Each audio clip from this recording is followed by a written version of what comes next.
Before, I call upon anybody that's in the audience tonight that wishes to express their opinion, either in support or against the concept, let me just give you just a very brief background.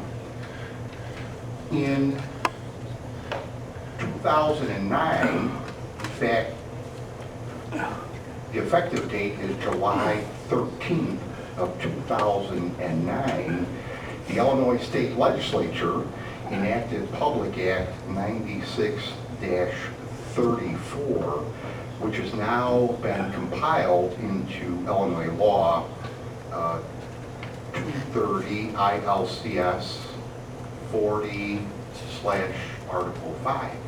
So there now is a law in Illinois, and it's been a law actually since 2009, that provides for and allows video gaming within certain establishments in the state of Illinois, specifically those establishments that have been issued a liquor license. In addition to establishments that have been issued a liquor license, the now statute provides for truck stops are also eligible to have video gaming terminals, as well as VFW clubs and American Legions. So the law was passed in 2009, but then essentially it was handed over to the Illinois Gaming Board, another agency of the state of Illinois, and it was handed over to the Illinois Gaming Board for the sole purpose of adopting rules and regulations for video gaming in Illinois. And so it's taken, you can do the math, it's taken the Illinois Gaming Board several years to get to the point where they now have adopted rules and regulations for those establishments that are going to submit an application to be considered to have video gaming terminals in their establishments. In Forest Park's case, Forest Park currently has an ordinance on our books, and it's been in effect for many years. We have an ordinance on our books that prohibits gambling. And since that ordinance is currently on our books, the Illinois Gaming Board will not issue any establishment in Forest Park a license for video gaming until such time that the Village of Forest Park would be required to do two things. First, it would have to repeal the current ordinance that prohibits gambling. And secondly, the village would have to adopt an ordinance that specifically opts in video gaming in the Village of Forest Park. So there actually would be a two-part process that would have to take place before any establishment in Forest Park would be considered by the Illinois Gaming Board to have video gaming terminals in their establishments. So right now, nobody can have it in Forest Park. As of October 9th, there have been roughly about 65 licenses that have been issued in the state, in the entire state. And so I went through and just kind of highlighted a couple that are somewhat close to Forest Park, just to give you an idea. There's a place in Justice, Illinois, two in Stickney, looks like three in Berwyn, one in Brookfield, and one in Justice. Those are the closest communities to Forest Park. And of course, this is happening now because with the Gaming Board now having all of their rules and regulations in place, this is starting to wind up, and those applications are now starting to be approved if that's such the case, and they're starting to deploy these gaming terminals in appropriate licensed establishments. So that's kind of a little bit of a background. I don't know if what you do or do not know in terms of the video gaming in Illinois, and I know several things have been written about it. some factual and some not necessarily factual. So I thought it would be best to convene a public hearing. In fact, I'm doing 2 of them. Tonight is the first. And then 1 week from tonight, same time, 7 p.m., same place, right here, 517 Des Plaines Avenue. I'm going to have this forum opportunity available again for those that maybe couldn't make it tonight. Maybe they can make it next week. I wanted to give the public an opportunity to have a couple of occasions in which you could come and voice your opinion. I do know that this is a sensitive matter. I do know that, and as I think many of you know that are here tonight, Forest Park has a substantial number of licensed liquor establishments, meaning those that could be eligible for having video gaming terminals. And if they did have video gaming terminals, they get a certain percentage of the money that's wagered in those machines.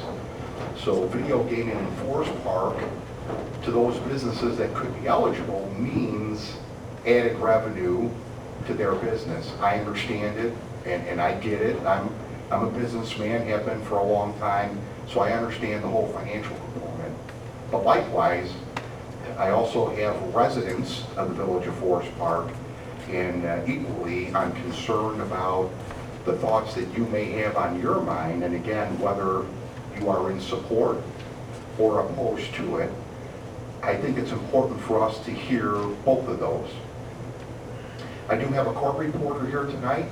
The purpose of having the court reporter here, she's going to create a transcript, because certainly I want to take this up for discussion with the entire village council. And I know there are several of them are here tonight, the elected commissioners. I don't know if all of them are here, but I do want at least a record so that it'll be available to the elected officials to be able to read through, hopefully read comments both in support and perhaps against the notion of video gaming, so that they can make a well-informed decision. So with that, anybody is free to come up to the podium and share whatever is on your mind. There's only 3 things that I ask that you do. First, state your name. Second, state the address of where you reside, or in the case of the business owners, where your business is located. And then also if you're speaking in support of this or against it.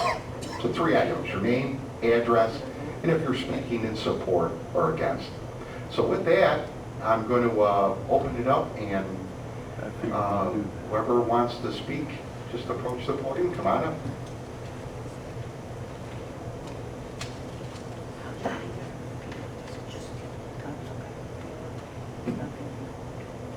Thank you, Mr. Mayor. My name is Brian Begley, and I represent Morris Gaming.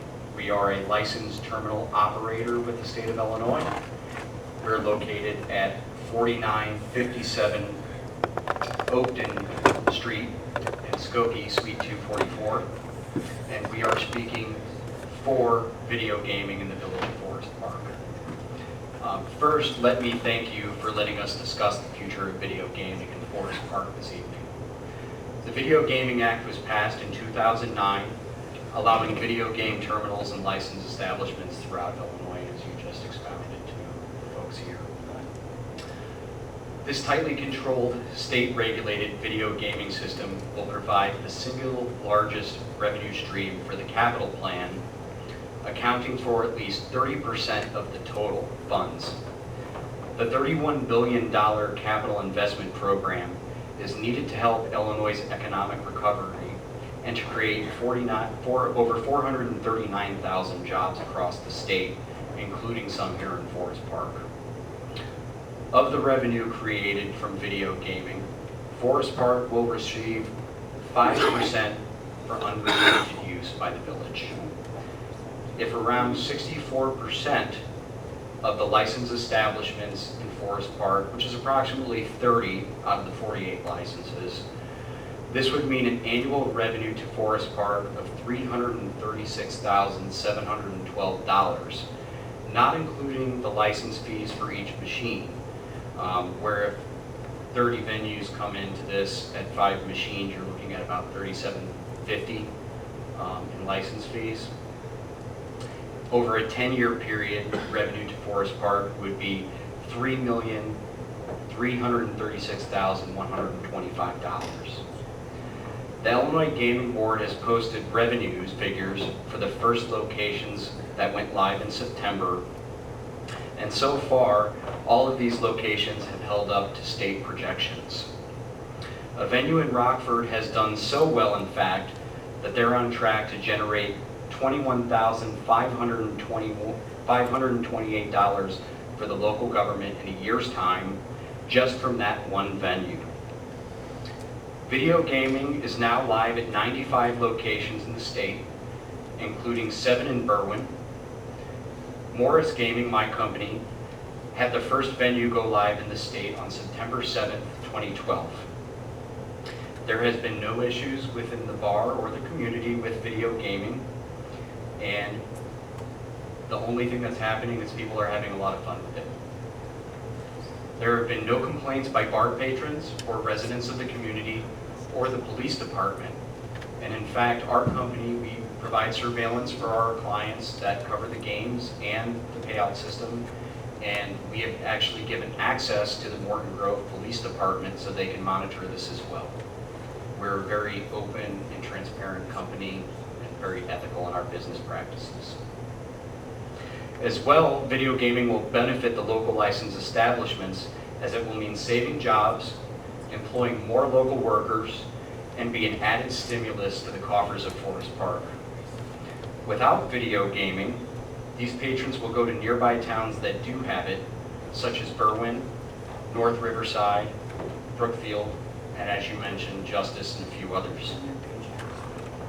Since the beginning of April, 121 Illinois municipalities and unincorporated counties have voted, just as Forest Park will do in the future, hopefully, on whether or not to participate in video gaming or otherwise announce their intentions regarding participation to the Illinois Gaming Board. Of the 121 communities, an astounding 111, which is 91.7%, have elected to participate in video gaming, while only 10, 8.3%, have opted not to participate. Thank you again for hosting this public discussion tonight. We respectfully request of the commissioners that Forest Park opt into video gaming for the good of the community and the local businesses. We appreciate your time and consideration. Thank you very much. Your Miranda. He's always taking a few sign-up sheets. The floor is open. Don't be bashful if you have any comments that you'd like to make. Please. And once again, name, if you wouldn't mind spelling your last name so we can get it recorded accurately. Okay. Hi, Anne-Marie Swatos, S-W-A-T-O-S. I'm with Jim's Poor Decision, 7522 Madison in Forest Park, along with my husband Jim, who's not here. For P-O-U-R Decision. I just wanted to give our perspective as our owners. I may not have all of the statistics and numbers and political understandings of everything that's connected to this issue, but I do want to comment from our point of view as bar owners. We are a small business, no partners, no investors, just us. We are local, we're River Forest residents. My husband grew up in River Forest, went to OPRF. Children attend St. Luke's. We are not faceless owners that would knowingly allow reckless behavior in our establishment, all in the name of a quick buck. As most other Forest Park business owners, we are truly invested in this community and care about what happens here. We did the research on the companies that are the providers of the machines and concluded that it is something that we needed and wanted to participate in. The reality is the numbers are down and the traffic is down on the street. There are several choices for people to patronize in this area, so without the larger volume of customers, our profitability is tighter. Since we opened in 2010, we've personally seen a dip in our numbers and volume. We are still a newer business and cannot survive off of a couple of good months, for instance, St. Patrick's Day or the holidays. When video gambling became more and more of a possibility for our town, we concluded that the extra income estimated to be generated was absolutely necessary and could literally make or break our business. In order to sustain a profitable business, we need the extra projected revenue we could use to make exterior and interior improvements or hire more employees, which positively benefits the community and the aesthetics of the street. I am personally not a huge gambler. I look at it as a source of entertainment and fun, but gambling, like drinking or smoking, is a personal decision. Let's remember that we are all adults and should take personal responsibility for our actions and choices. I truly do not believe, as my husband does not either, that the presence of gambling machines in our establishments is going to force someone to gamble, just as the presence of alcohol does not force someone to drink. We also don't believe the machines will change the landscape of our street or our town, or very dramatically the type of people that patronize our businesses. The notion that we will have increased panhandlers, increased crime, and increased, quote, undesirables is ridiculous in our opinion. Almost daily when I open up the business, I am approached by someone for money, and this is without gambling being present. The reality is that Illinois approved it essentially because the state is in massive debt and cannot pay its bills, and surrounding towns have already opted in, literally next door towns to Forest Park. If someone local has it on their mind that they would want to do a little recreational gambling, they will most certainly go to the next town over and do so. Forest Park has come a long way in that there are upscale boutiques and shops and restaurants, but the basic foundation of the street is the bars, some long time standing, owned and operated by local people, and that's what keeps the street alive and full of customers. We respectfully ask the commissioners and the mayor to approve or opt into video gambling for Forest Park. Thank you. Thank you, Anne Marie. Once again, for those that may have stepped in after we convened the public hearing, tonight is an opportunity to hear from you. So I know that some of you may have come here wanting to hear from up here out, but really this is the opportunity tonight is really to listen to those in the audience. So the podium remains open.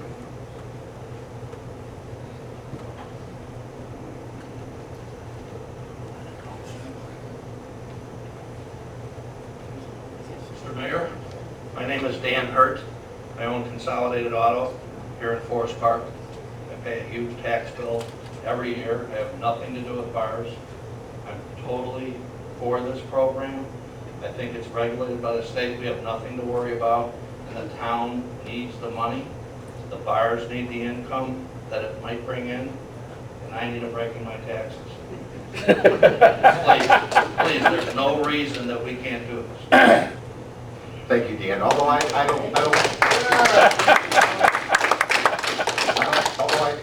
think that you're going to see your property taxes go down as a result of video gaming. In fact, it's highly unlikely. You never know.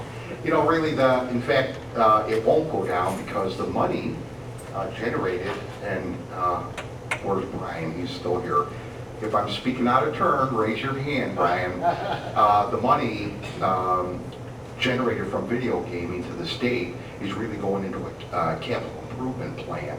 It's really not going to be offsets to set aside to really reduce the burden of property taxes. It's not going to affect your property taxes at all, no way.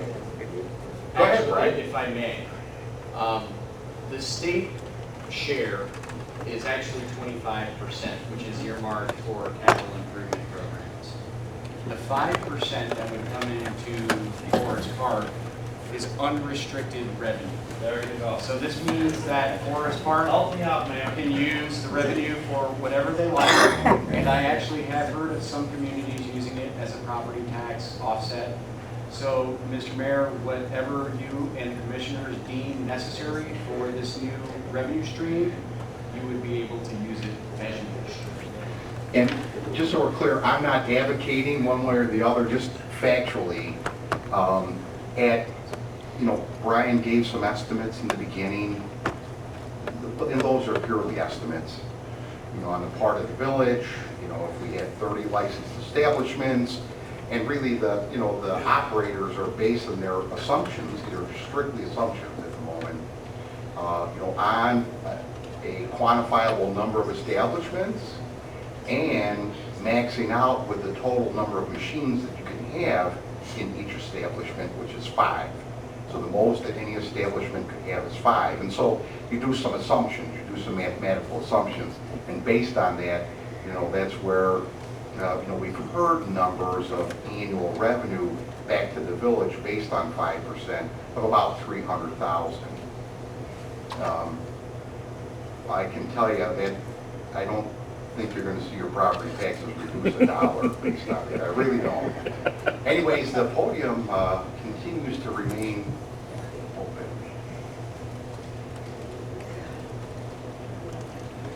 I would also point out to you, and again, I'm not sharing my comments in support or against, just some facts.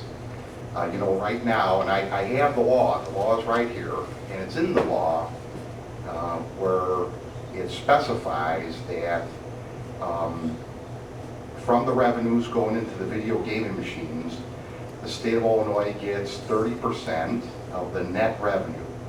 And of that 30%, out of the 30% that goes to the state, the local municipality gets 5%. So that's written in the law here. There's a downside, which we as a government have to be concerned about, and that is, at any time, the state legislature can go and change the law. For instance, local municipalities for 20-some years have received, it's called the Local Government Distributed Fund. It's the personal property replacement taxes. And the state legislature, because they're in a financial crunch, is threatening to take that away from local municipalities because they say, we need the money. Although right now the law says that money is collected by the state and remitted to the local municipality. When Springfield gets an itch because they're in tough financial times, they say, we're going to change the law. So there's no disagreement. Local municipalities entitled to 5% today of net revenues generated, but that's for today. It's not guaranteed. Could go up, could go down. That's a fact. And we as a government have to be concerned about that because let's presume for the moment that there were 30 licensed establishments and they all had 5 machines, and at the end of a year or maybe even 2 years, the Village of Forest Park is receiving $300,000 on an annual basis. And if we started incorporating that revenue into our operating budget, and all of a sudden those revenues start declining for whatever reason, lack of people playing or the state changing the rules, that impacts us here. So we have to be concerned about that revenue source, new revenue sources, on its long-term viability. The podium is open. I'm trying to maybe get some people at ease to see if you want to share your thoughts.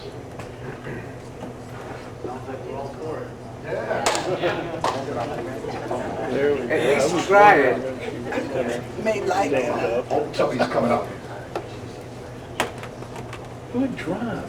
Kathy Gilroy, This is the point 230 for the West Bears Division, station. Villa Park, former Forest Park resident. Good evening. No one has paid me to be here, nor would I profit, as most speakers for video gambling would, if you allow neighborhood slots. Those who would profit from your residents' pain will not tell you the ABCs of convenience gambling: addictions, bankruptcies, crime, corruption, child abuse, divorces, embezzlements, homelessness, poverty, and suicides. I have found that most towns don't care about those issues. So let's talk money. To generate $300,000 a year in taxes for Forest Park, families would need to lose $6 million per year. Of that $6 million, $2,100,000 per year would go to your casino owners. Yes, the industry calls bars with slots casinos. $2,100,000 per year would go to route operators, and $1,500,000 per year would go to the state, which would debit their 25% and your 5% directly from operators' accounts. A June 28th Daily Herald headline read, "State of Illinois owes Kane County millions." Do you think you would be on a priority list for the state to pay you your 5% piece of action? Don't bet on it. Forest Park would relinquish all control to the Illinois legislature, which, in their desperate attempts to raise revenue, in addition to holding your 5%, could increase the number of slots allowed from the current 5 to 10 or more.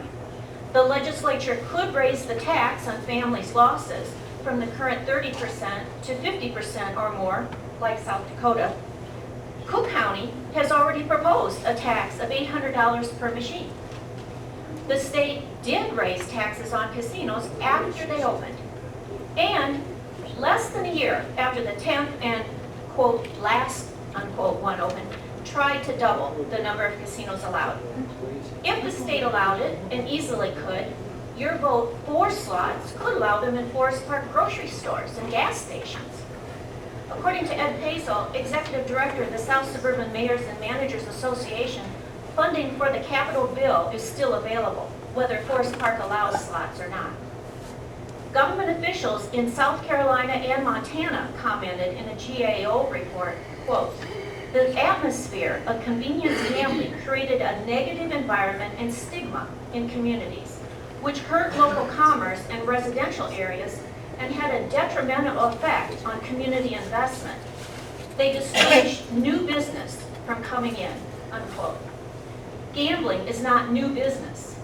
Its addictiveness simply redirects what should have been sales for Forest Park grocery stores, gas stations, furniture stores, thrift stores, even church collection baskets, mortgages, and rent.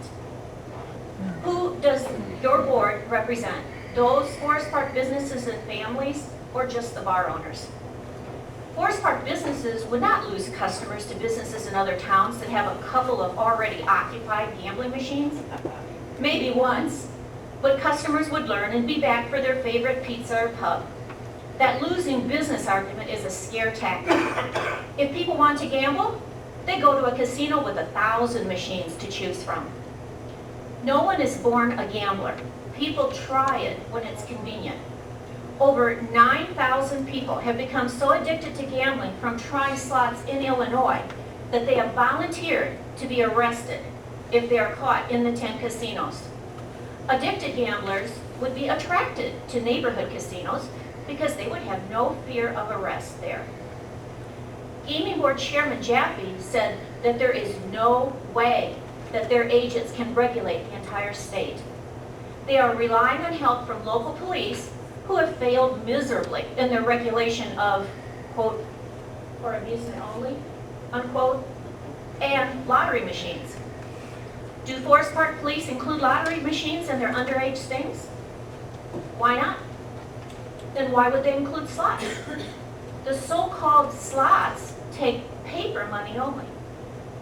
At $2 per push of a button and a generous 90% payout rate, a family could lose $300 per hour, a weekly paycheck or mortgage payment in 3 hours. At a 1% addiction rate, which 160 Forest Park residents are you willing to sacrifice on the altar of profit? And since over 60% of addicted gamblers commit crimes to support their habits, which 96 of your neighbors would you nominate to be reduced to first-time criminals? Forest Park nonprofit organizations were once given a monopoly on gambling. They were hurt when casinos opened. Having casinos in Forest Park would take their advantage away completely by favoring profits for casinos over success for nonprofits fundraising. Just as one cannot smoke at this hearing, nor drink on the drive home, both legal activities, but only in certain places.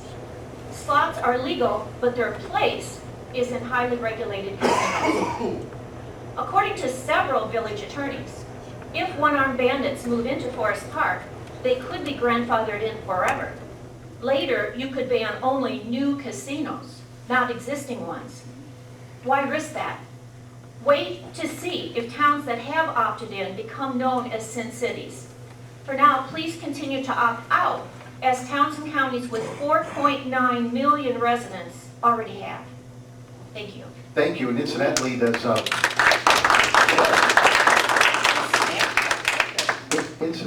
Phillip Park, are they allowing the video gaming? It was a tie by the alderman, and then the mayor was for it. Okay.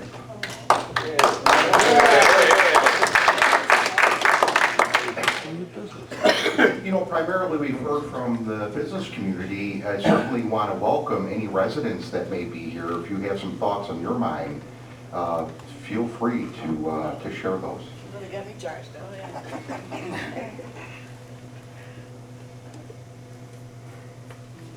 Mr. Mayor, my name is Ryan Hurt. I live at 1106 Beloit, right here in town. I'm not a bar owner, I'm not a business owner, I'm just a resident. And I'm happy I bought a place in this town. I love this town. And I'd like to see it grow and get better. I'd like my property value to go up. And the way we do that is by making the town nicer. It's already a law in Illinois, and municipalities surrounding us are already allowing the gaming machines in their bars. If we don't allow them in our bar, all we're doing is missing an opportunity to get revenue for our town. So I am, in fact, for the gaming. Thank you. Thank you, Ryan.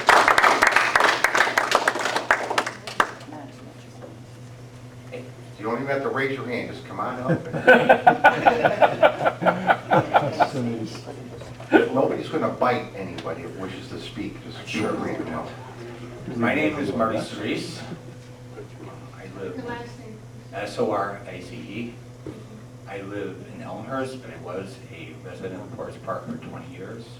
My 3 kids graduated from the Forest Park schools, and I own a couple local bars in town, Blueberry Hill, Shortstop, and Circle Inn. I would like to address one of the comments that the young lady made about, I think if I have this wrong, I wish you'd correct me, but I was just doodling on my notepad here, and it said that she said that you could lose $300 an hour playing these games. So I guess it seems to me that the minimum that the operators have to pay off is 80%. So 20% of $2 is 40 cents. So I just did a little division because I don't have a thing. So that would mean they would have to play 750 times an hour. I don't think so. I think your statistics are off, and I think some of the other stuff you say was off. But be that as it may, you're certainly entitled to your opinion. But the person who I really, and the people I really want, I tried to get an article published in the Forest Park Review, and it was published as an online submission. Like maybe 5 or 10 people go online per month and they look at it or whatever, I don't know. But since the review will not publish it, and I do challenge the review to publish it. I challenge the review to, you know, once in their lives be fair. I mean, these people who live in Oak Park and who do not pay taxes in Forest Park and just try to shove their opinions down our throats, I wish that they would publish both sides. I do intend to read my article now that they would not publish. My article is also at lotsofcrazystuff.com, and it also was published as an online submission ancillary to their October 9th article, which I commented on, which is an error. Now, if you've been following this in the newspaper, you may have seen some of the things they wrote in. It will make, what I'm going to read is going to make a little bit more sense had you been following their editorials. But anyway, here it goes. As a bar owner of long-standing in Forest Park and other municipalities in the state of Illinois, and as an operator of non-gambling amusement machines, which are coin-operated video games like jukeboxes, numerous taverns and restaurants throughout the state of Illinois, I have read with interest and with Interest in the diverse opinions about video poker in our village is expressed in this paper and elsewhere. I write you today to offer both my own vision of what video poker might bring to Forest Park, and especially to review and correct several points in an article by G. Lotus, wherever she is. Forest Park Mayor announces forums on video gambling, which appeared in the newspaper October 2nd of this year. In the interest of full disclosure, as a bar owner, I am excluded by statute from video poker machines, so I can't operate them, although I am an operator of non-video machines. And I do not represent any other businessman or any other bar with this letter except for my lovely wife, Lynn. To begin with, I strongly challenge the methodology that Mr. Lotus used, which he wrote, for the village to earn $300,000, the amount floated by promoters, each of the 5 terminals in the 11 bars, because that's what she was stating, there would be 11 bars, would have to generate $109,000 per year, composed of $2 bets. That means each of the 55 terminals in town would be required to collect around 150 bets per day, 7 days a week, or 10 bets per hour nonstop. Now, from the tenor of this passage, we're clearly meant to conclude that $300,000 in revenue for the village is a pie-in-the-sky number. Although Ms. Lotus had not the temerity to state her claim directly. It should therefore surprise no one that the assumptions underlying this claim range from questionable to outright wrong. Let's examine the probable facts of the matter. In the first place, it is laughable and verges on dishonest to assume that the 11 licenses already applied for will be the only licenses ever issued in Forest Park, which is exactly what Ms. Lotus has done in her analysis. On the contrary, once machines are allowed in Forest Park, you can expect almost every bar and many restaurants to apply for machines in order to take advantage of the opportunity for extra revenue that these machines would provide. The fact that 11 establishments have applied for machines even before the village has legalized them is a testament to this fact. As further evidence, let me cite the case with my own 3 establishments in this town. Our applications are already prepared and will be submitted just as soon as the village approves video poker machines. Therefore, a reasonable estimate of the actual number of locations with machines is over 30, or about 3 times the amount that Ms. Lotus has used. Secondly, video poker players can easily play 50 to 100 games in an hour. I guess some people think 700, but as a game operator, I've been able to try out some of the state-sanctioned games personally, and I can tell you that they're designed to accommodate and encourage such high volume play. Therefore, while it would be difficult to estimate how much the average machine may make once it's installed, it's certainly fair to say that 100 plays per hour is definitely within the realm of possibility. Third, and worse yet, Ms. Lotus' estimate is evidently based on a complete lack of understanding of how these machines work, how the law works, or both. By law, video poker machines in Illinois must return 80% of the winnings. I believe you said 90%. It probably will be 80%. And 80% is minimum. It's in the statute if you read it. The remaining 20% of this money in the machine is its net revenue, also known as vigorish. The state and village take cuts of 25 and 5% of the total revenue, also known as its vigorish.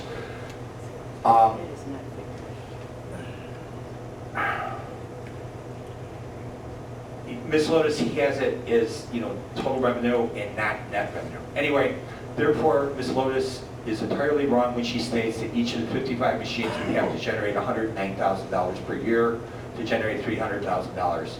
In fact, 55 machines each generated $109,000 a year. The total amount bet, and this lady would be right about, would have to be $6 million. And that would lead to a net revenue at most of, again, 0.2% of $6 million is $1,200,000. The village would get 5% of that net revenue, or $60,000, not $300,000.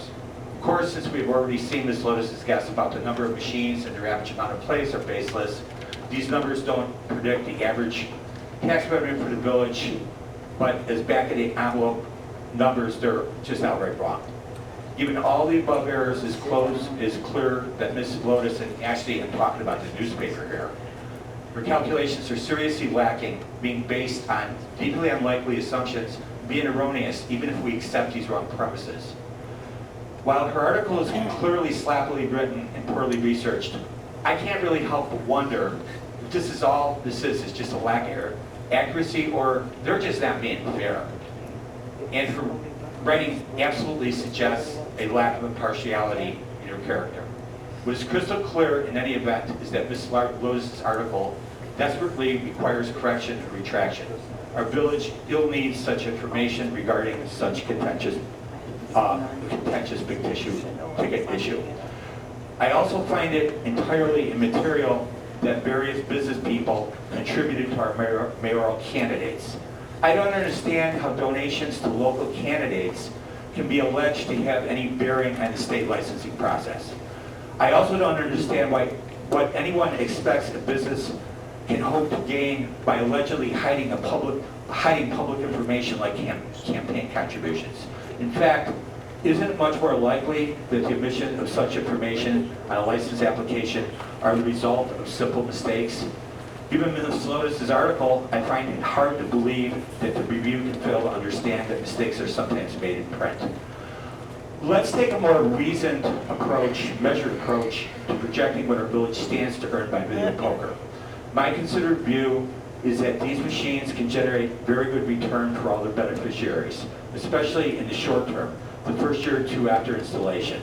Precise numbers may be difficult to project, but clearly any revenue is better than none, especially when it stems from such an unobtrusive source.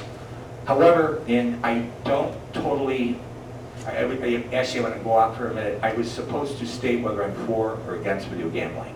I'm lukewarm for it, okay? And I also believe the gentleman, Brian, or whoever he is, I think your projections are high. I don't think we're going to hit those numbers. As a matter of fact, I think they're ridiculously high, okay? Okay, you can disagree all you want, but, you know, the thing is, it's like you're getting totals from the first couple of weeks, you know, when everybody is, you know, everybody's hunky-dory, the machines have a lot of, you know, new, they have a lot of allure, like people want to play them. That's going to wear off, but like, let's go on. However, in the long run, once the novelty of these machines wear off, I project the concomitant decreases in revenue due to decreases in both average bet per game and number of plays, and this claim is based on several observations. First, the level of vigorish that these machines take is just too high to consistently attract high revenue, $2 per game players.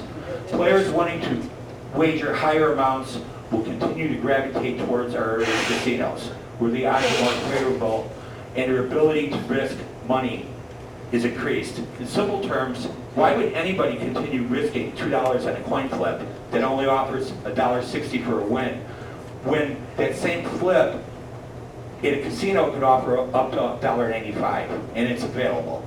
Second, because many towns and different venues will have machines, very few will really hit it big. Exclusivity to a location or area is a big part of the allure of playing any game, and this is especially the case for amusement games like video games. A third related observation is that video games as a form of entertainment are no longer novel or cutting edge. I can recall working in a bar that had one of the first Pac-Man games in the Chicago area in about 1981. I distinctly remember long lines to play the game, and they persisted for weeks. The same is not seemingly the case for today's coin-operated video games. Quite simply, they have become passé old technology. The legal, non-gambling, coin-operated video games now common in bars have seen their revenues decline, and decline steeply in recent years, especially compared to their peak at introduction about a decade ago.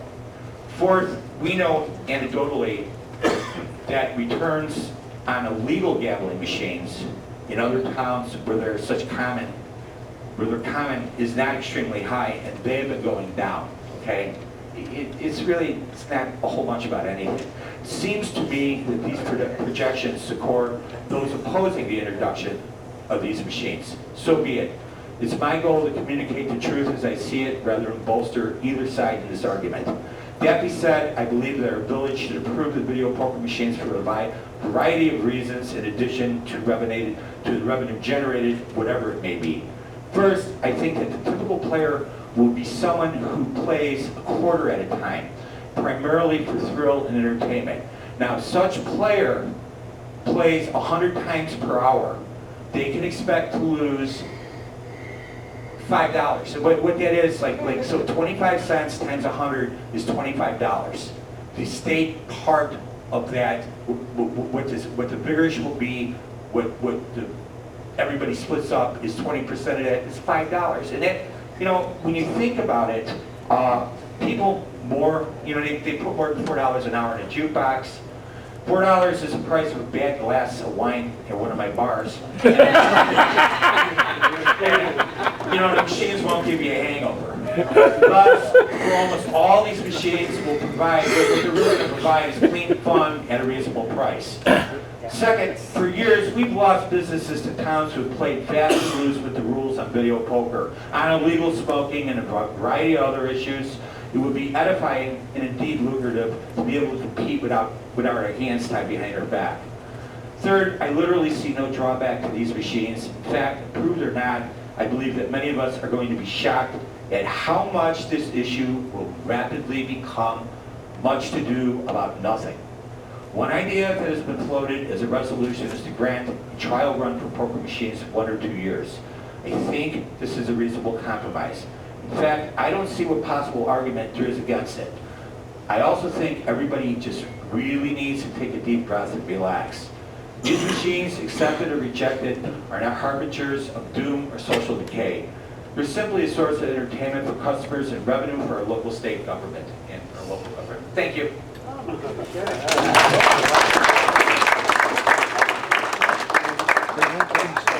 Thank you for your frankness and candor.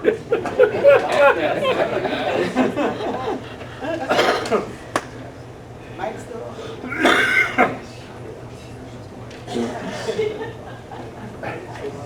It looks like we have a Now, let's just keep in mind, we're all adults here, so let's be respectful of one another. And certainly, I can sense that there are differing opinions in the room, and so let's just be mindful and respectful about that. I know this whole numbers thing, because it's all guesswork right now. That the reality is, it's all guesswork. These are all assumptions. So I mean, it's good to hear both sides of the story, but at the end of the day, these are all assumptions because we only have my information as of October 9th was the 65 license locations. It's not like it might be up to 90. There's not enough data to really work with here. But go ahead, ma'am. Yes. Kathy Gilroy. Gilroy. First of all, you asked me if my town approved the video gambling, which they did.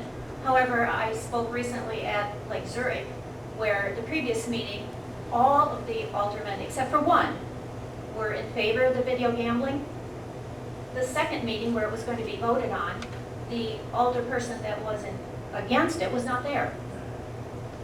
But after I spoke, and 2 other people spoke as well against it, they decided to wait.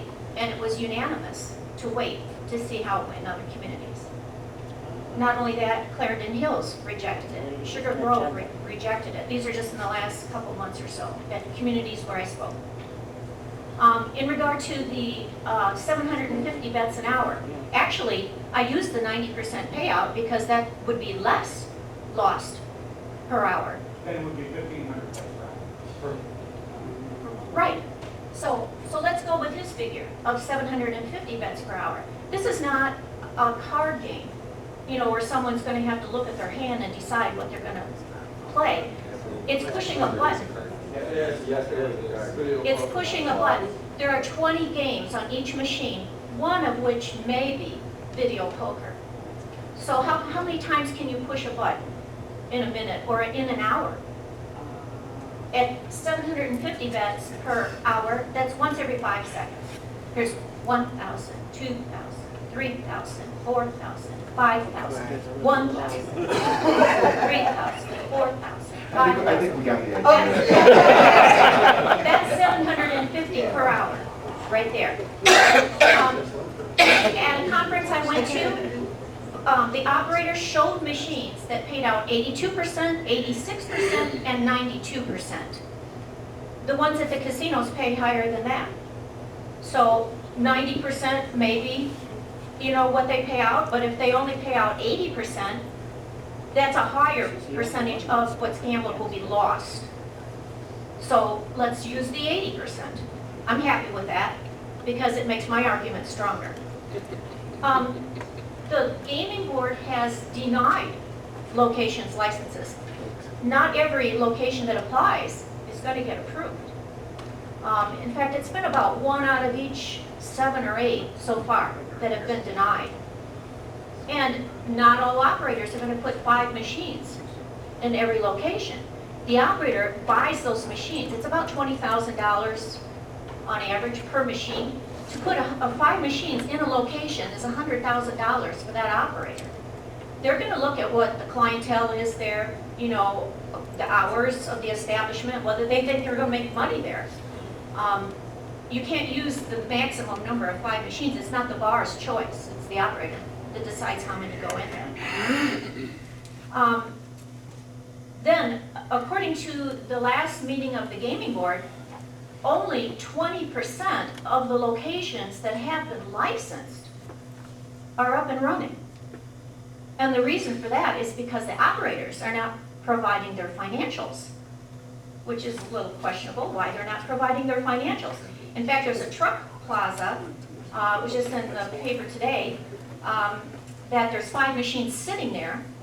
So they put the $100,000 into the place, but they haven't been approved to start yet because they haven't provided their financials or their financials aren't agreeable to the gaming board. So the machines are just sitting. They have to be hooked up to the central computer system to actually operate, and that is working. The comment about going to the casino because the payout is better, well, that doesn't seem to hurt the lottery, which is a 50% payout. For each $2 ticket, you're only going to get, on average, they pay out $1. Then the denomination of the machines. First of all, you can't put a quarter in. The minimum you could, it just takes paper money. There's no coins go in the machine. Anybody that's going to sit there and get a ticket and go collect their 43 cents, you know, or whatever, they're not going to do that. They're going to play it out. So you might as well say the minimum bet is $1, actually. And the operators are going to put in whatever denomination machine the market will bear. I asked at the conference, if I wanted to play a quarter a play and it's a $1 machine, how could I play a quarter? And the operator says you can't.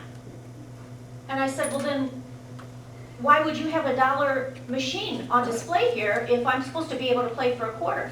Well, if they'll put in whatever the market will bear. If the market will bear $2 machines, that's all you could bet on that machine. So they're going to look at, you know, how it works out for them. It's kind of, I'm hearing both arguments here. I'm hearing you're only going to be playing a penny, but it's going to produce, you know, $6 million. I mean, which is it? It can't be both. It's one or the other. The minimum bet is a penny. It is in For fact penny pennies. machines. I have machines, you can bet a penny at a time, if you'd like to. Couldn't be $1. Penny machines, yeah, that's penny machines. Yeah, let's, here's what we're going to do because, you know, we are definitely wanting to capture the comments, you know, for the record. So that's why it's difficult if we start going back and forth with who's ever speaking up here with those in the audience. I think we, Kathy, I think we got your point. I mean, you definitely are against it, and I appreciate that and respect that. I don't know that we want to start having a debate about $5 and $10 and bet a penny or bet a quarter. really, it's the fundamental issue in the village of Forest Park, whether or not, we should take up the video gaming. This is not even on our agenda yet. In fact, I have another public hearing a week from tonight, so we are taking kind of a slow approach to this, to see how it gets off the ground. So what I wanted to do is give others, if there are others that wanted to speak, an opportunity to come up and speak. I had two more issues. Let's just see if we can wrap them up. Well, I thought maybe as long as I'm up here, rather than coming up, for each thing that I wanted to say. Both states of South Carolina and Iowa threw out their machines because it was so harmful to their citizenship. But once they're in, it's not like you do a trial run. It's very difficult to get rid of them. In fact, 2 different village attorneys that I spoke with said it would become a right of the business. And so you could only just deny their liquor license.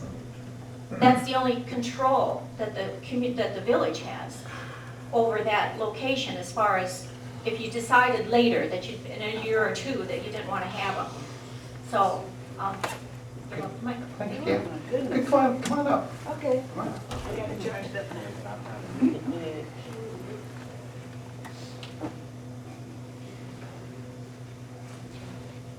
Hello. Hi. Hi, my name is Frida Murray, F-R-E-I-D-A, Murray, M-E-R-R-A-Y.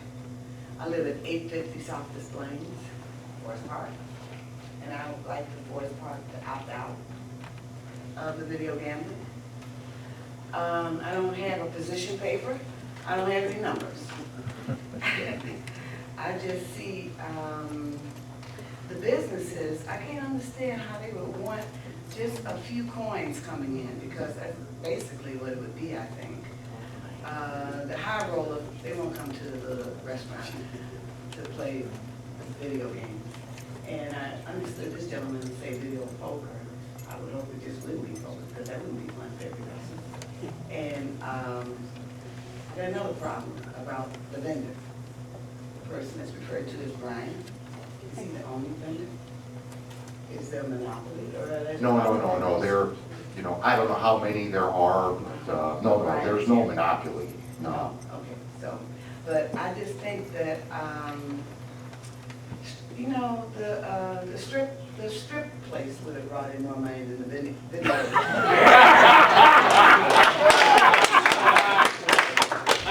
For some reason, the women weren't clapping. Well, if you think about it, No, please. I'm not trying to make an issue for the strip club, but I'm saying that the strip club would have brought in millions. But the element, it carries the element. The video machines, maybe they don't bring that much of the element. And I'm thinking like the gentleman that has businesses that doesn't live in Forest Park, it's going to soar up. The revenue just won't be there. And I just think we shouldn't go that way.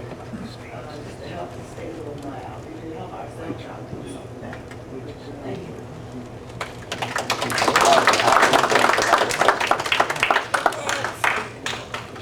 Come on, Marty. They didn't expect me to see a microphone and not come up. Marty Scalia.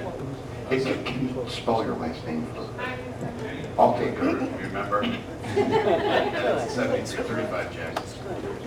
Mayor, I appreciate you bringing us out here to address this issue. But, the idea of the fundamental nature of trying to make a decision, it's difficult to do without the kind of facts that people are debating here tonight. So I really do think for us to make a decision like this, or for the community to make a decision, we need to lay out really what is involved, get some continuity, some agreement on the numbers. I know there are predictions and assumptions, whatever, but there's a lot of studies that have been done. And I'm sure we can provide a little better feel for people on how this might impact the village. We can't sit on one hand, sit there and say that, well, there's 11 that will apply, well, we expect it will go into all 30, but at the same time say that we don't think it'll change the nature of the street or the nature of the village. So that either we're only going to have 11 and it's going to be pretty nondescript, gaming and a few bars, or that with time, we're going to see people like Francesca Fiores or Gaetano's and things like that decide that we don't really want to be in this business, but there are many other people that want to, and slowly we see the erosion of the kind of bars and restaurants that have come into Forest Park over the last 15, 20 years to really sort of enhance the street, and possibly we will see them leave. I don't know if the studies would confirm that or verify that, but there was Marty made a statement about try it for a year. He doesn't see any reason why, what could go wrong. Well, this kind of erosion could be something that takes place over 5 to 10 years, as it took 5 and 10 years to turn it around. I do think we need to have some more information for the community before we start getting into these kind of debates and deciding what we want to do. And I guess the other little thing that I'll bring up is that not all mayoral candidates got money from the businesses.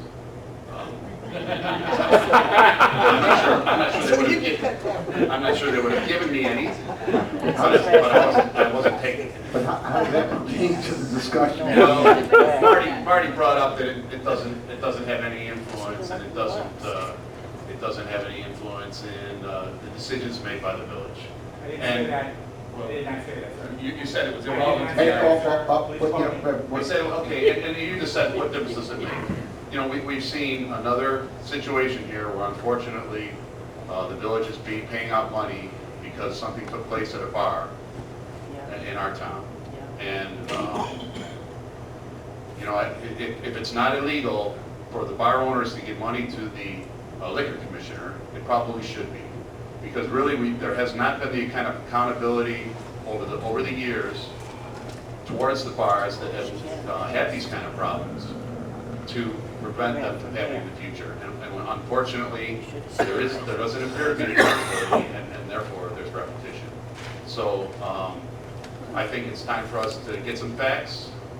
Personally, Out of curiosity, what kind of facts would you like to see?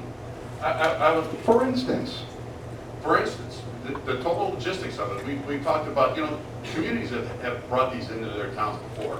You know, there's no question that we can look. brought one into their towns.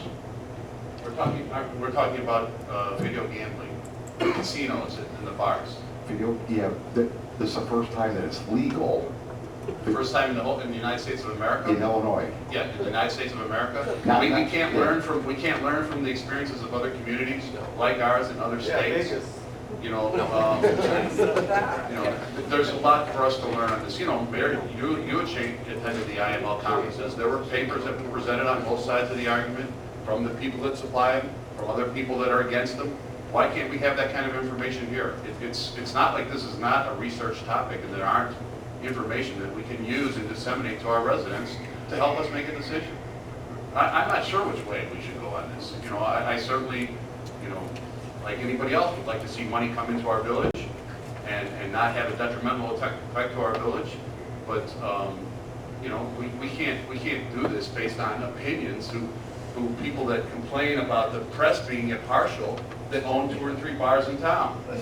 You know, we need to have some objective information that people, the council and the community can look at and decide, is this going to be a good thing for us? Is it not going to change the nature of our town? Is it going to bring in money?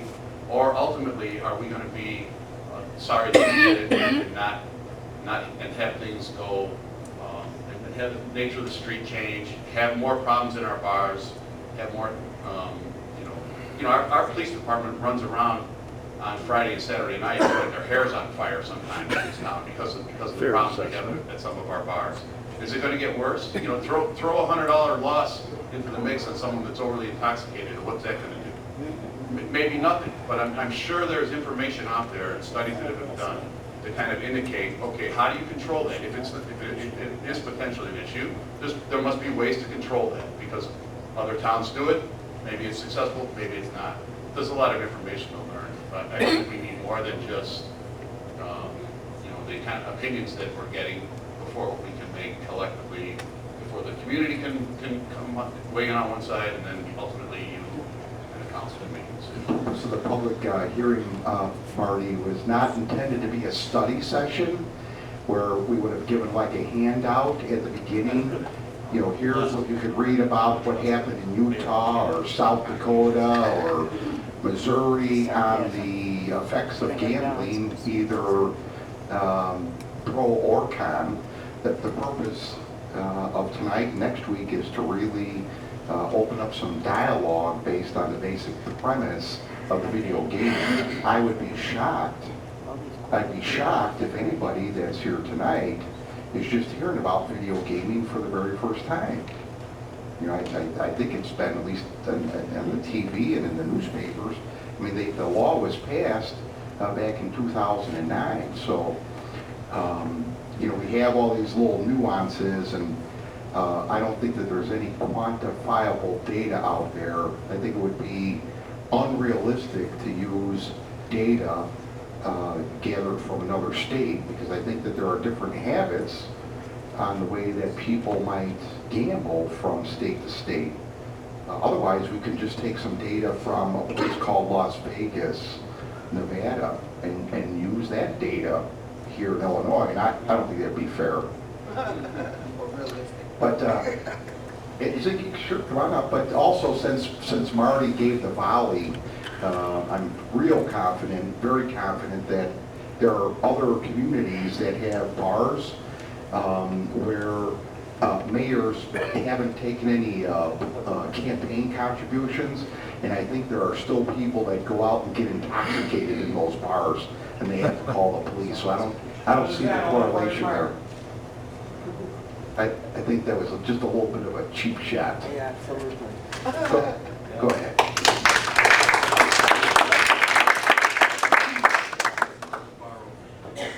My name is Zig Stutz. I'm not a bar owner, just so you know that. My name is Zig Stutz. I lived in Forest Park for about 25 years. I currently do not live in Forest Park. But I own several corporations in Forest Park. I have owned 11 businesses in Forest Park at various times. Forest Park is dear to my heart. I come back here all the time. I live 50 miles from here. I get away from this. One of the things, I'm sorry, Tony stole my thunder. I was going to come up here and say that there's just no way to compare North Carolina to Forest Park in what's going to happen in video gambling. I mean, it's just not the same thing. The people in North Carolina, I didn't believe that was mentioned, North Carolina. It's just not Forest Park. The gas stations and so forth getting video gambling. Well, first of all, the state of Illinois has mandated that you have to have a liquor license. And if we're talking about the gas station that has packaged goods, I don't know. But we had at times when the mayor here said, 7-Eleven said, you can't do it because you're drawing the wrong element.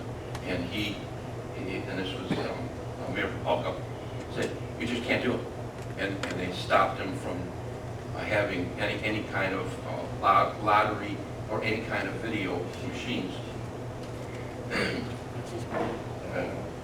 Somebody mentioned something about Cook County has enacted an $800 machine. Well, it's an old fallacy. One of the commissioners, out of a lot of them, has suggested, not even said that they want to, suggested that why, if Forest Park is going to have these things, and I'm sorry they didn't mention Forest Park, but they mentioned several times, why can't they get $800 a machine for displays to do this? And that was just an old-faced suggestion. There's no substance to what's going on there. I wanted to evade a little bit from the video machines a little bit to say what Forest Park does for us. I am a bar owner, a business owner, I've been one, I will continue to be.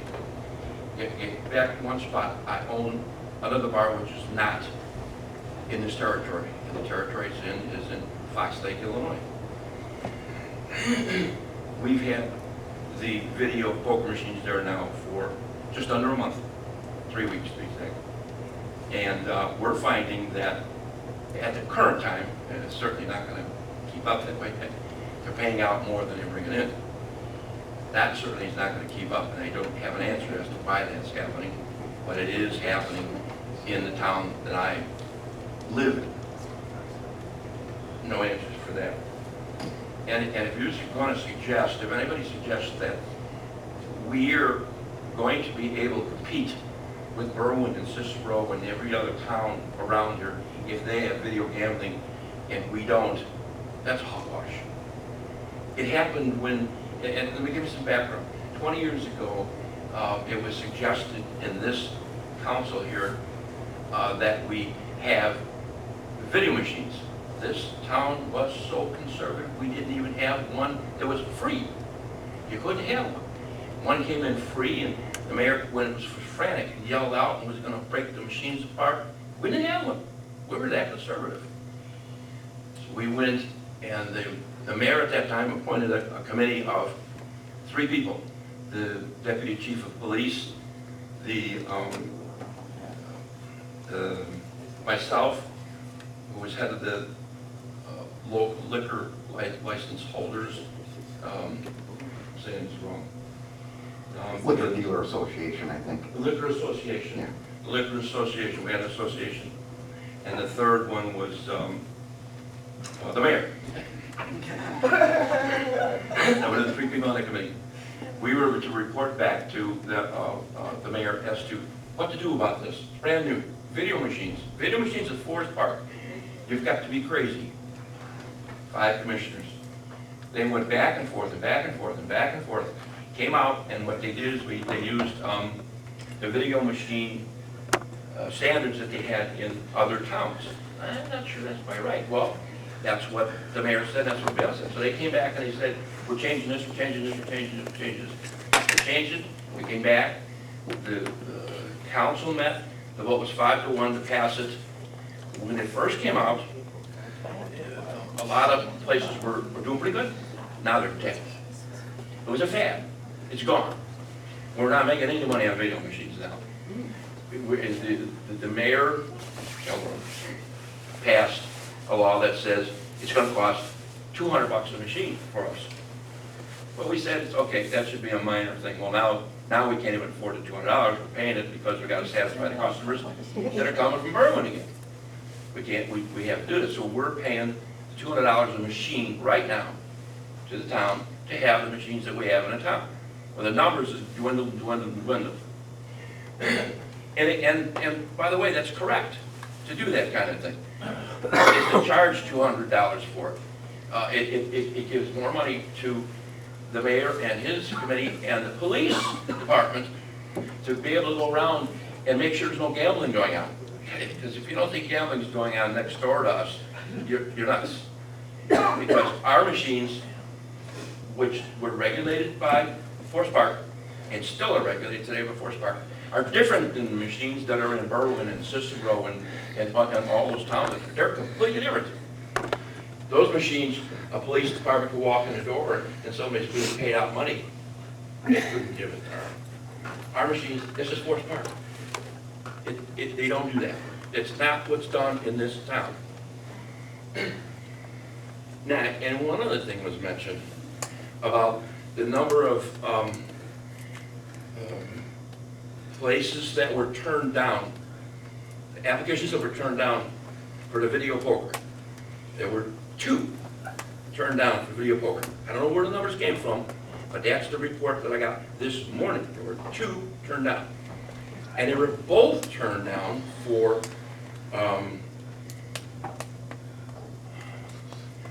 what do you call it when they got a background and it's not, it's down here. Background. Well, the background check came down that they could have it, but it's like, so what? You can't have them. I was telling you can't have them because you're seedy. We're the one for seedy. It's only 2. In the town I'm in Fox Lake, Illinois, machines are operating. There's not lines out the door trying to get these machines. They're there, everybody knows they're there, they're going there, they're using the machines, and they're very calm about it. There's nothing going on.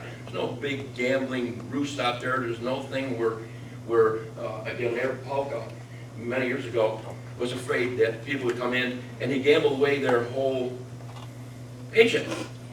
Well, it stemmed from people thinking they're going to gamble away their whole paycheck on a pool table game.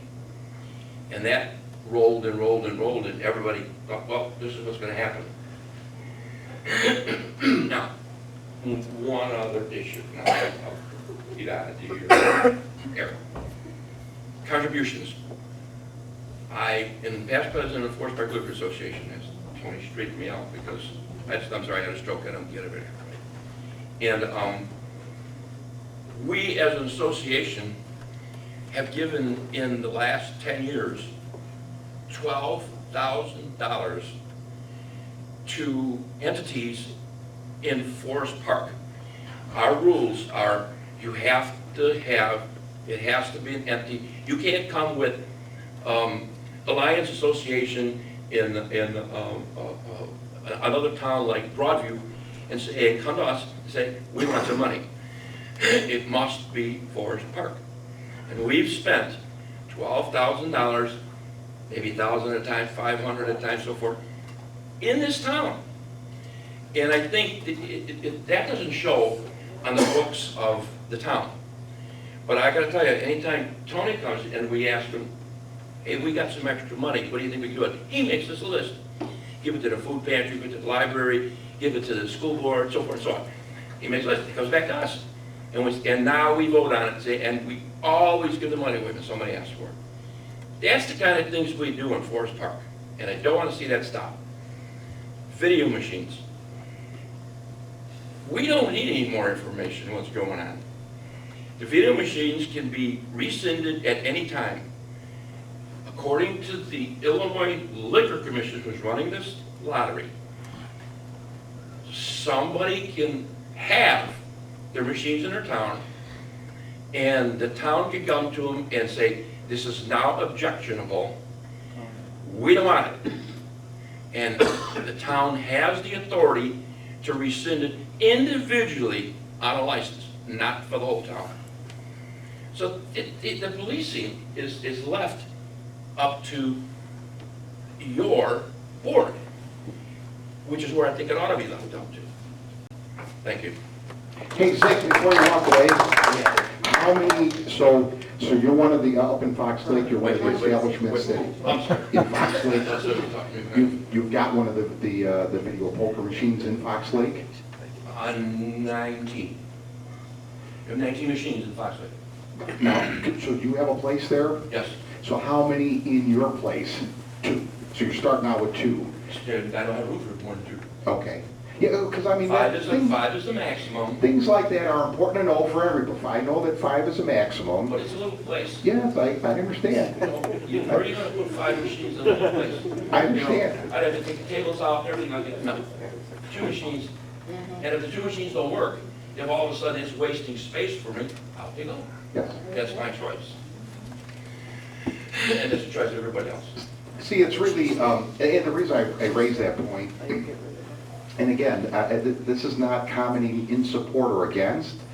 You know, the machine, the terminal operators, those that are coming up with the projections, they're basing their projections on maximum capacity. You know, they're coming in, you know, I've got a whole folder here. I mean, some of these operators started talking to me a year and a half ago. And I'm like, you know, go away. Wait until the gaming board gets their act together. And they're, you know, painting these pictures about how much money the Village of Forest Park can get. And I'm like, show me the man. Well, Tony, they're going on this stuff beside that.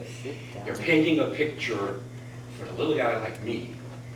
It says, I want to put 2 machines in here. And here's what you're going to get. You're going to end up with $30,000 a year in revenue in your pocket. Right. You know, and I'm telling them, you're going to, that's a bunch of hooey. That's impossible. That's a little operation is going to get. They're painting a picture that they want the operator to know, that they want the bar owner to know, and it's not true. It isn't true. And incidentally, just to clarify, licensing fees with this new law, we are limited non-home rule communities are limited by state statute, the one that I mentioned at the very beginning, Public Act 96-34. Non-home rule communities, of which Forest Park is limited. We can only charge $25 per machine. That's the max. That's all the village could charge, $25 per machine. Charge me $200 if you own it. We're not regulated, those machines are not regulated. Thanks, Dick.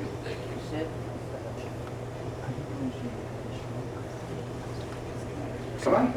I got you up there to ask this question? Well, it just, so the. Oh, so the our court reporter can see it, community, okay. yeah. I got a dash.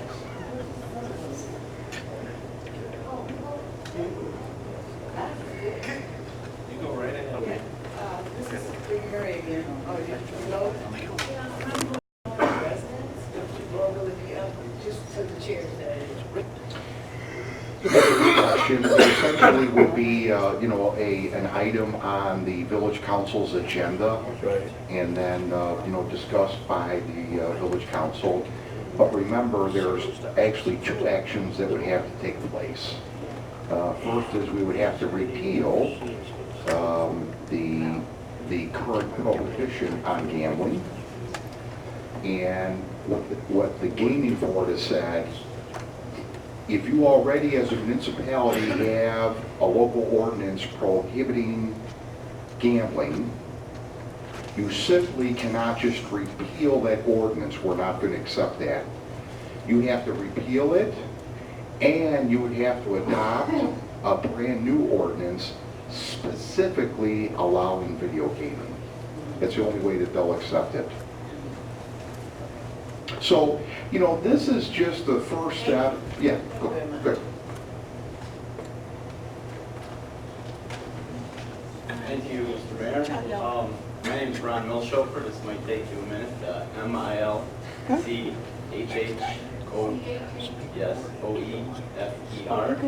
Junior. Took me to the 8th grade. Are you taking pictures? A little background about me. I'm 45 years old. I either lived in this town, worked for this town, or owned a business in this town for all 45 years of my life. My dad back there, I don't talk well in front of people, so I guess he served as park board commissioner for 18 years. My grandpa Buckley served on the police and fire commission here and the school board. My aunt Kathy and Catherine Buckley and godmother also was a village commissioner for 4 years. Our family is vested in this town. We're here to see the better for this town. But I want to touch on something the woman from Villa Park brought up about how the businesses are using scare tactics about losing business. An incident happened to me just this Tuesday night. I've sponsored a basketball team that plays in the St. Mary Cell League in Berwyn for the last 5 years. 8 to 10 guys, they play 20 games a year. They spend 20 nights in my bar. It cost me $800 to sponsor them in that basketball league. In turn, they come back after their games, eat, drink, watch games. I've gone back and done some research on that. Their average tabs are about $250 to $300 a night. Great guys. That comes to about $6,000 worth of revenue to me. The manager of that team came to me Tuesday night and said, Ronnie, we're sorry to inform you, but my players want to go to Michael Anthony's on Ogden Avenue in Berwyn because they have video poker machines. That is not an assumption. That is a fact. A fact. That is revenue that I'm out, gone. And to Mr. Talalian's comment about problems at bars on Friday and Saturday nights, police running around, the only problem I have in my bar is nobody's there. We can't pay the bills. It's hard. I had to get a full-time job. I have 3 kids. My property taxes when I bought this bar were $13,000. They're $27,000. It's $27,000. Beer prices when I bought the bar were $2.50 a bottle. They're $3.25 now. My property taxes have gone up 13 grand. A beer's gone up 75 cents. You can't do it. Can't do it. Thank you.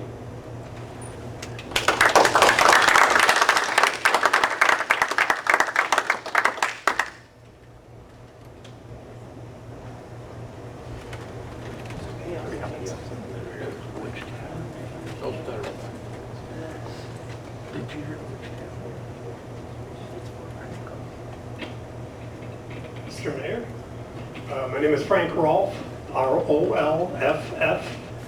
It's 7444 Franklin Street in Forest Park.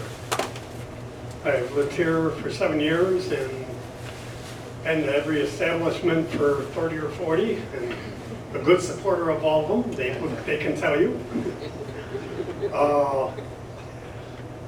I just think that it's, all these negatives, we're making a bigger thing out of it than it is. I don't see anybody going out and killing themselves over these machines or anything like that, but I have to think back 10 or 15 years ago, or as little as 5 you've seen on the news where these people are picking up machines from Chicago and the suburbs where they were all doing it illegally.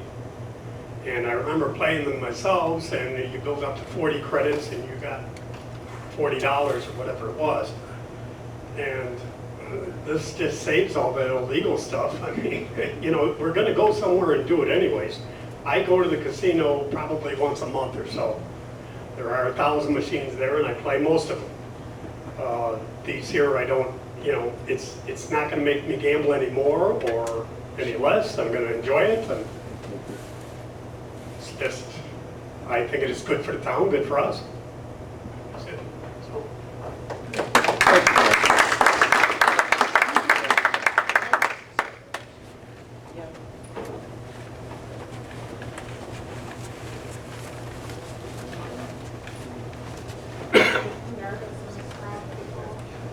There's no need to be nervous.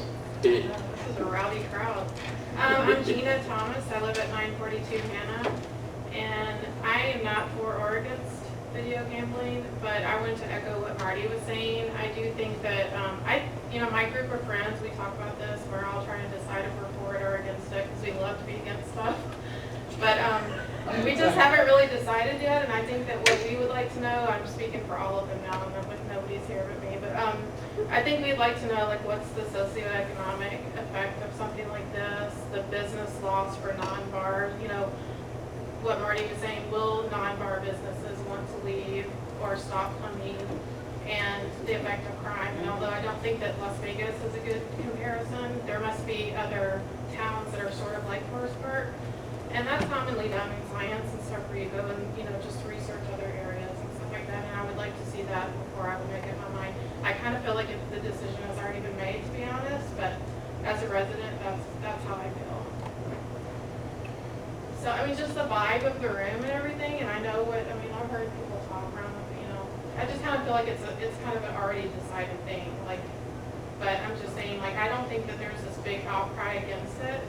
And I think if somebody would take the time just to provide a little information, people that are kind of on the fence would be like, okay, it's probably not so bad after all. And if it really isn't a big deal, like everybody's saying, then we should be able to easily find that information. So that's all I want to say. Thank you. Okay, good.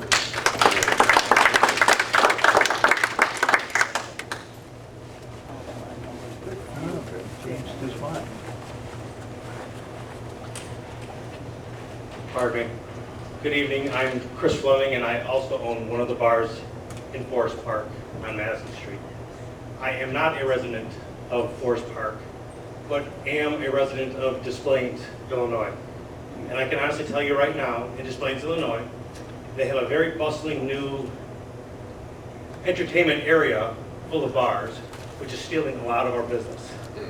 Okay? Second to that is 3 years ago now, I believe it's been about 3 years, maybe 2 years ago, my backyard became Rivers Casino, okay, which a lot of people are also flocking from here to go to there, not only to gamble, but to drink as well. So we're losing all of that revenue. And I can honestly tell you my first fear was, because I can actually walk to the casino from my house in about 10 minutes. And I was afraid that that casino was going to bring a bunch of seedy people or problems to Des Plaines. It's brought nothing but more money. And it's flourishing beyond belief. The place is packed. every day, every weekend. And that's our business that used to be here, which is now going to Des Plaines. So you can look at it in so many different ways. The fact of the matter is gambling's out there, whether you like it or not. People who want to do it are going to seek it out, no different than smoking or drinking. So quit being the nanny, and you allow people to do as they please. Thank you.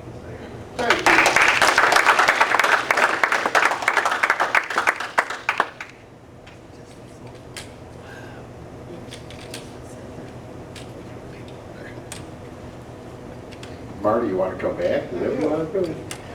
Anybody else that hasn't spoken that wants to speak? You know, let's give those that haven't spoken yet, if they do want to speak, an opportunity.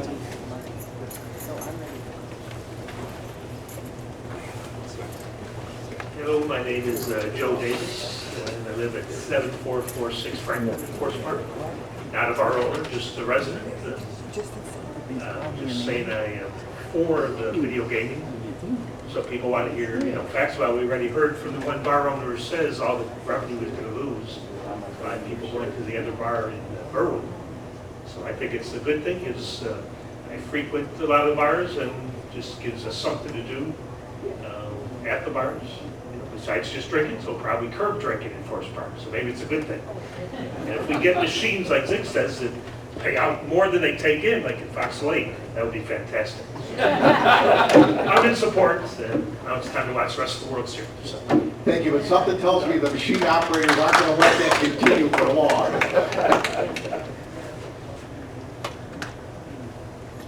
Anybody else that hasn't spoken that wants to speak? Before I see Marty wanting to come back up here. Okay, Marty, go ahead.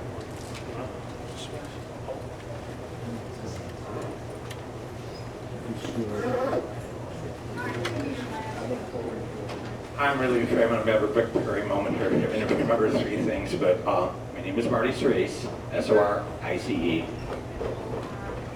I live in Elmhurst. Excellent.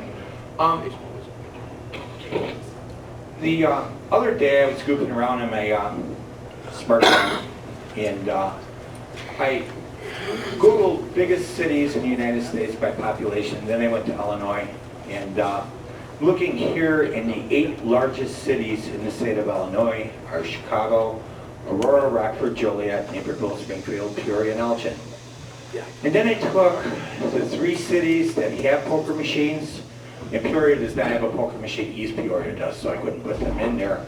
And then I took the 5 cities that don't have poker machines.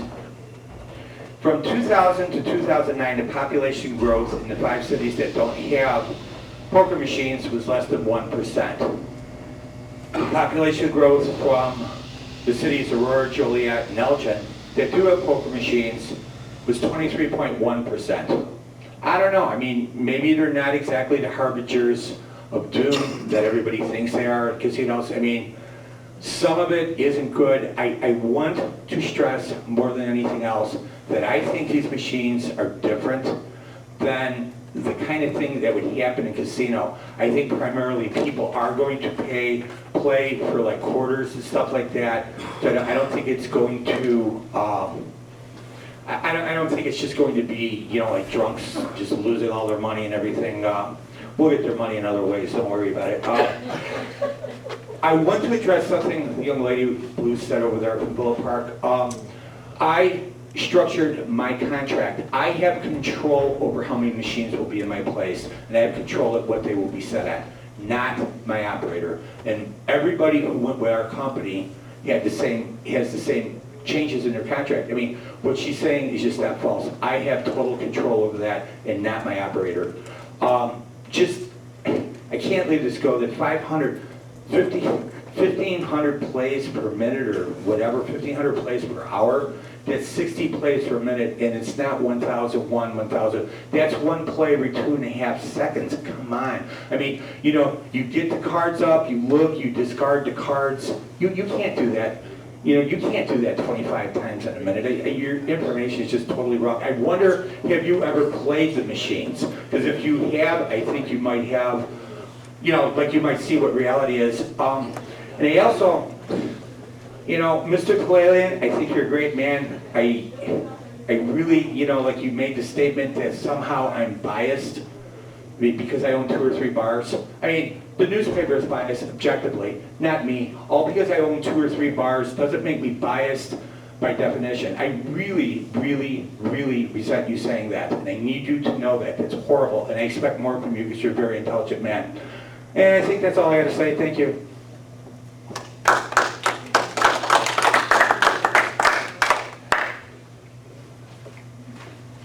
Are we all commented out for tonight? It appears that way. One more thing. Oh, geez, Marty.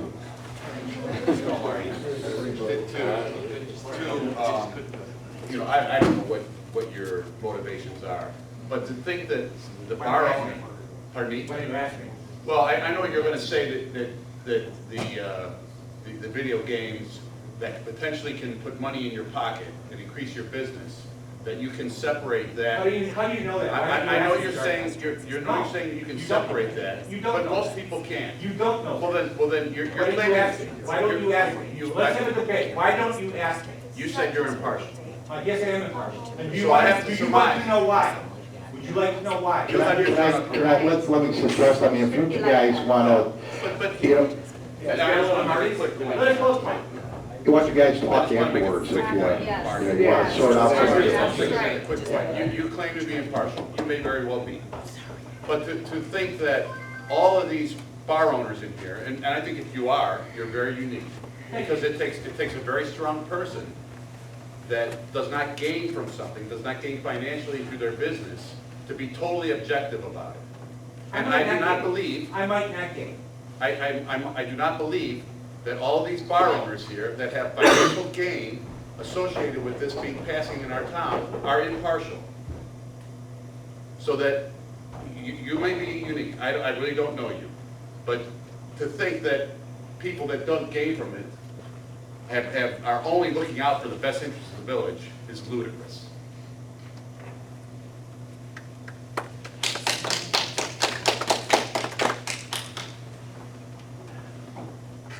Anybody else want to offer any comments? No, I'll let you 2 guys can, you can handle your differences out, you know, after this. Fist fight out in the Yeah, back. you know, I think sometimes, you know, words like, you know, being objective, you know, they get thrown around, you know, like free pennies. Objectivity is all subjective. It's based, people have different opinions. They are opinions. And doesn't mean one person is right, the other person is wrong. It's opinions and beliefs. And, you know, this notion of data, I personally was in attendance at the Illinois Gaming Board when they were considering the 10th casino license for Rosemont. This is years ago, before they decided Rosemont is going to get that. They had many public hearings, and people came and spoke on both sides of the issue. And the people that were there speaking against it because of the societal concerns, they came in with purported data. And then those that spoke in favor of it came in with purported data that debunked the other person's data. So now you go, you know, it's like putting 2 engineers in a room. It's putting like 2 economists in a room. Sometimes they can never agree because they get all hung up on data. Whose data is right? Because there are advocates that say my data is right, and there's other advocates over here that say my data is right. Well, how can you both be right? These are all opinions. And all of us gain our opinions based upon information that we may read. So as stated at the very beginning of this, you know, next week we're going to have another forum opportunity. You know, I anticipated that the business community would be here tonight because certainly they are the ones that stand to gain from video gaming. We can't hide from that fact. you know, the whole losing part, I don't want to get involved in a debate. I mean, let's face it, if video gaming was not allowed in Illinois today, are y'all telling me that you'd be closing your bars tomorrow? I mean, because let's be realistic about this. I understand, you know, because the opportunity is available today, we use that as an argument to say, we need to have this for business.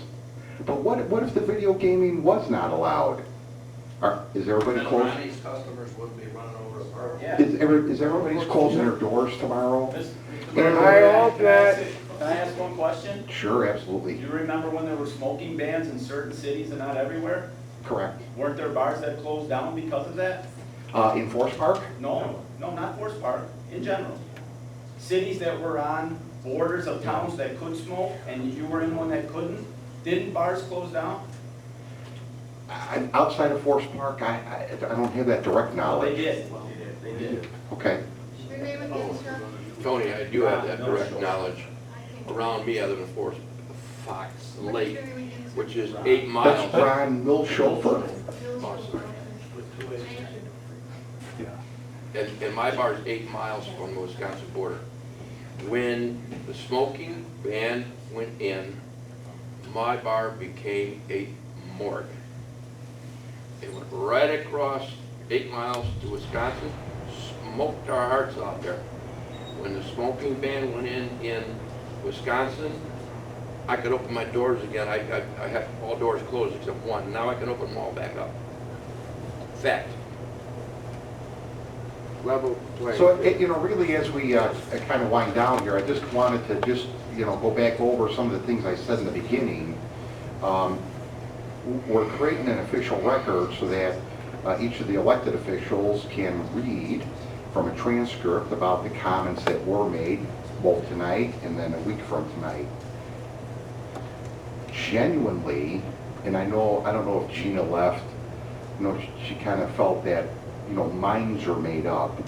I don't believe, although I haven't asked the other elected officials where they stand on this, I don't know whether their minds are made up or not, but certainly, you know, we're going to use this as an opportunity to either say yay or nay. And now, the only way that we can do that is to get, you know, some feedback. And that's what the public hearing process is designed to do. Now, of course, I mean, looking at my list, we had 14 people speak tonight, mostly all business owners. You know, I think we wanted to give the residents an opportunity, if they so felt inclined, to offer an opinion. Nobody's obligated to it. And of course, you know, as an elected official, more often than not, I'm of the opinion that if the general public, not being the business community, I'm talking about the residents of Forest Park, if they're not voicing an opinion, I guess we have to interpret that as their acceptance. I don't know how to take it any other way. I will say, and next week I'm going to, hopefully, I'll have a couple of emails I'm going to ask to also be placed in the transcript record. I have had a few residents contact me that are not in support of the video gaming, but they said, I'm not going to be able to make it to the public hearing, wanted to just, you know, express my opinion. And I think that that's good. I think that people should express your opinion. If you keep your opinion to yourself, and then if elected officials end up making a decision that's contrary to your opinion, but if you kept your opinion to yourself, you got nobody to blame but yourself. Because if we don't hear from you, we can't leave behind. So we'll draw this to a conclusion for tonight. We're going to convene again next week, same time, same place, 7 o'clock. And thank you, everybody, for taking time to come out. Once you have your meeting, then a week after this, it's been a long time. You have a gut feeling, or 9 o'clock, or 10 o'clock, or voice. It's 30, 60 days.